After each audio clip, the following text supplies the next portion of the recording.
Hey everybody, Scout Crafty here again. It's Monday, Mishmash Monday. I hope you had a great weekend. We had glorious weather here in the Northeast. Really enjoyed this weekend, but it was very busy. In fact, I'm filming this opening after I made the video, so I got a few things to tell you about what happened after I gave the projects of this video to my nephew. And so let me start right away with the video and I'll tell you what happened. Okay, next up, my nephew, who's a very talented musician, is going to be making some videos on YouTube on teaching people how to play different instruments and whatnot. I know that he needs a tripod. I happened to be on my poor man's flea market the other day, walking around, and I found this in the trash. It looks good. It's just needs a little work, and we have to make an adapter to hold the phone. The phone is a terrific camera. You know, actually the phones today are better than the cameras we had years ago. So I'm going to make a inexpensive, quick phone holder for this, and we'll clean this up because it needs and lubricate it. We'll lubricate the joints and everything because it looks like it was out in the rain. We'll get rid of that rust, and then we'll wipe down the this with the WD or silicone or something just to make it work easier. And I'll show you how to make the phone head. Should be fun. Okay, how the legs tighten when you want to extend them. This is called a compression fitting. And all it is, it's a tapered nut that, I'll show you when I loosen this, that you see there's a little slit flange here. So when this slides in and you get it to the right point, you tighten this down, this taper will close around this and lock these legs into. Now, plastic, which is fine, but the problem is if it's not lubricated, everything needs lubrication to work on. I always tell you, lubricate your threads. So you can see these threads got some dirt in it. It's squeaky, you know, that's unacceptable. So what we're going to do is we're going to clean this, clean the threads. Now, you can pull this off by taking the foot off the bottom here, and you could remove this and clean the inside threads. We're going to clean the threads, and we're going to lubricate it. And what we're going to use is a little lithium grease. That works real good. And we'll just wipe that down and make sure it's nice and smooth so it locks in nice and easy. And we'll wipe down all the metal with 336. This is really good. It's got some lubricant in it. It's and it'll make it operate nice and smooth. Okay, now all the threads have been cleaned. We put just a very little bit of lubrication in here. We cleaned this whole top here. Now watch what happens when we put this back on here and screw it on. It'll be so smooth and nice and really help it lock down on that part. You know, you want this to be really smooth. Now, when you're going to put the foot back on, I always take a little bit of Titebond or any kind of wood glue with a Q-tip and just put a little wood glue on here and put this back on, because you don't want to lose these. If you lose these, they're hard to come by. You know, the specific size, it's probably metric. So a little bit of wood glue will make sure that holds on. Wipe this down with alcohol, and that's all you have to do. Okay, so now we have the tripod all cleaned up, all lubricated. You could see here, greased up. The legs will work fantastic now when you loosen them up, and you could slide them in nice and easy, tighten it down. It's just a beautiful little lightweight tripod. Now let's make the phone head. Okay, the supplies you'll need, very limited. I use 3 fender washers, but you can use any kind. This is 1-inch, 3/16 hole.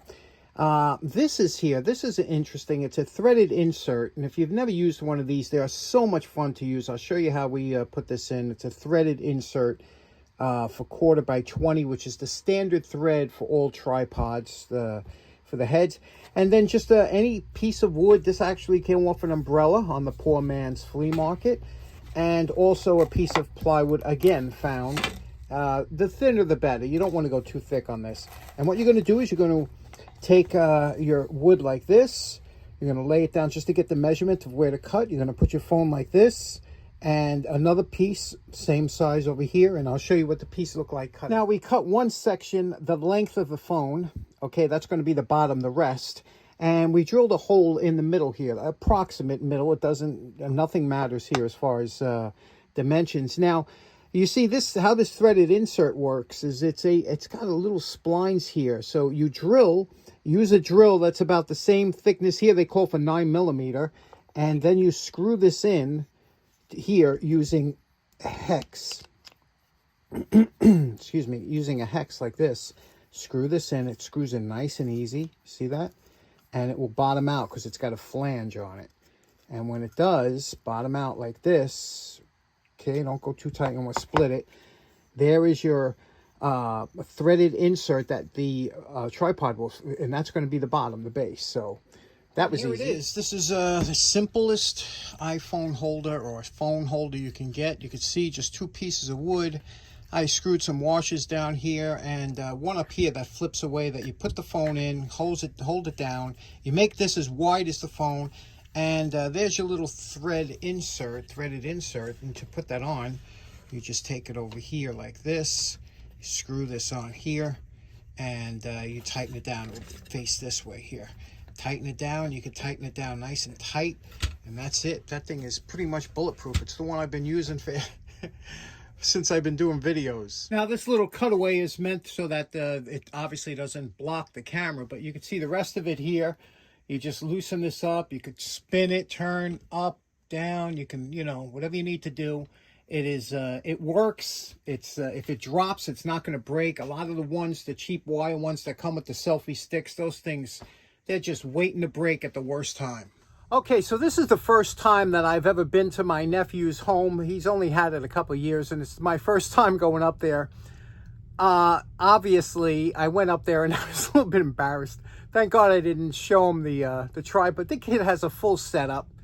I knew he would. My sister said, you know, could you go up there, maybe give him some... I can't give this kid any pointers. You know, these young kids know more than we do about electric. Look at his setup that he's got in his basement for doing upcoming videos. And, you know, he's big into synthesizers and musical instruments. And this is just one little aspect of his whole house that's set up. So there's nothing I can offer this kid, but it was great to see him. He's doing fantastic, and what a nice setup he has, huh? But the best part is, check this out, what's in his garage. Look at this press that he has. I had envy. I had hydraulic press envy. A 75-ton press. Just absolutely beautiful. I was playing with it. Absolutely gorgeous, huh? Okay, next up, last week we did these beautiful snap-on pliers. We made the fastener. And a good friend of the show by the name of Dino B asked, could you show how to peen over? And, you know, that's a great question. Let me just show you real quick. Now, typically, to do any kind of peening over of steel, we use what's called a ball peen hammer. This is a ball peen hammer. And actually, this is the peen up here. The ball, you would think this might be the ball, but it's not. It's actually, this is called the peen. This is called the face. And interesting fact is that these are tempered at a harder hardness than your typical claw hammer because of it is made to tap on or bang metal. And now there's 2 types here. A lot of times people like to use this because of it deforms the metal, and that's what a peen is supposed to do. You know, you're taking the metal and you're moving the metal away from the center. But I've also found the face of the hammer to do a great job, depending on where you hit this, you know. You'll see as I'm peening this over, once you get to a certain point, you don't want to be banging too much on the nut. You just want to be really on the thread. So that's where the smaller profile of the ball can get you closer. You see here? Can get you closer to the edge without bang. Whereas this one here, you're going to be very close to hitting the nut. So let's get this in the vise and let's start peening it over. Now, an important thing to remember is you want the back of the nut to be resting on something solid so that you don't have any give other than the top of this, okay? I have it in the vise here. I have the nut resting here, so it's very solid, but you don't want to, you're not going to be able to peen it on a piece of wood, more or less, because it's going to give too much. So let's take the hammer, and we're going to start off by tapping around the edge with the flat face. Okay, I'm filming this in time-lapse so you could see that metal actually move. I'm using the flat face of the hammer, and you could see how we're moving the metal and expanding it, getting it to enlarge, and thus creating the peening effect or peening it over. Okay, now that was done with just the flat face of the hammer, and you can see I've rarely used the ball of a hammer for this type of peening, but you can see here, now what I did is I loosened this up to show you what the peening does. You see how that mushroomed the top of that head there? Now that will stop the nut from coming off. You see, it will not come off. And if you had to take it off, you're going to have to use some excessive force. But the more you peen that over, now this is kind of smooth to the touch. But what I like to do also is then you could dress this up and that peen to make it look better using a file or something like that. Now here you can see a beautiful peen. You could see how that we flattened and domed that nice. Now you can see what it looks like when it's up there. And I mean, years ago, guys were really good at peening stuff. I mean, that's a work of art, you know, when you look and say, that's beautiful. You know, I don't see any striations or anything or hammer hits, you know, so you can really take it to the next level. I enjoy a nice peening job when you see it. You don't see it too often. You're usually just knocked out real quick with a hammer, but take your time and practice. It's a lot of fun. It's a good skill to have. Okay, next up, another beautiful tool from my buddy Tommy Carolla. And I have to I looked at this and I said, look at this chisel. It is in perfect shape as far as like it wasn't beat on or anything, but unfortunately the elements got to it. Now it looks like there's some writing over here. Tommy don't have any junk. Everything he has is like he's a professional, so he gets top of the line stuff, made in the USA or whatever. So let's just go over with the wire brush just to see what any writing is going to be, because we might lose it anyway. It doesn't matter. I just want to clean this. I just had the mood. Look at that. That's really rough, isn't it? I mean, that's about the worst rust that you can get. But okay, this has been exactly 1 minute on the wire brush. It didn't take long at all to get that surface rust off. But you can see here let me see if I can get it to pop in. There we go. You can see that surface rust there, the pitting. Look at that grind on there, huh? So I didn't see any markings of any name on here, which is good for us. I mean, I don't have to worry. You can see it was used. There is some tapping marks on there. So let's have some fun. Again, this is the thing. You know, Ben Mall was just talking about, it's always difficult to keep these facets, you know, until you try it and practice. It's tough to get those facets to remain the same. But let's have some fun with this, because I just want to do a quickie.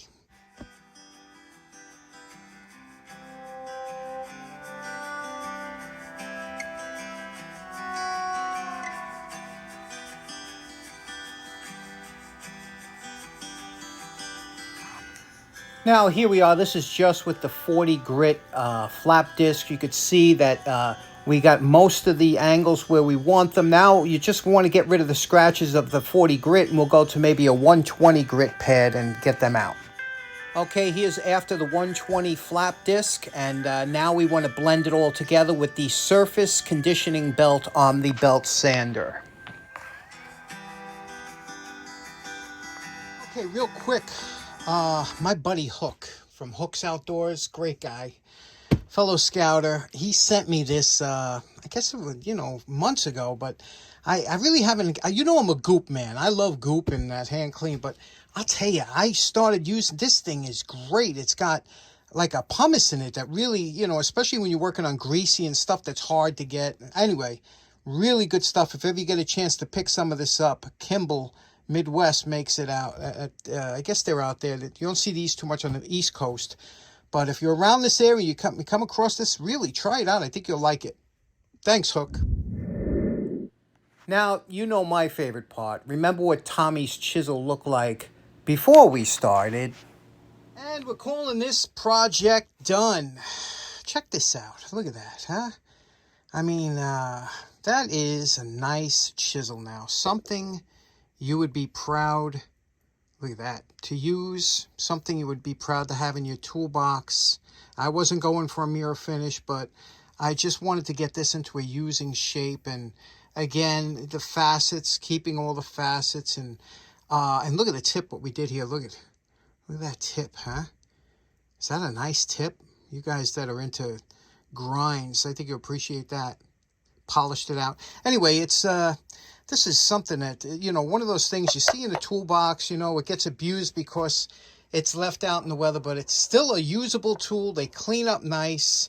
Tommy, thanks so much. What a great little chisel this is. Okay, so in closing, we got a couple things done today. By the way, if you ever did want to customize that chisel, Tommy's chisel, there's a bunch of different ways you could do it, with different embellishments, also different colors to identify it, to make sure that it doesn't walk, so to speak. And here's just a couple I showed you. And with that, I hope you have a great rest of the week, and we'll see you again on Wednesday. Take care now. Bye-bye.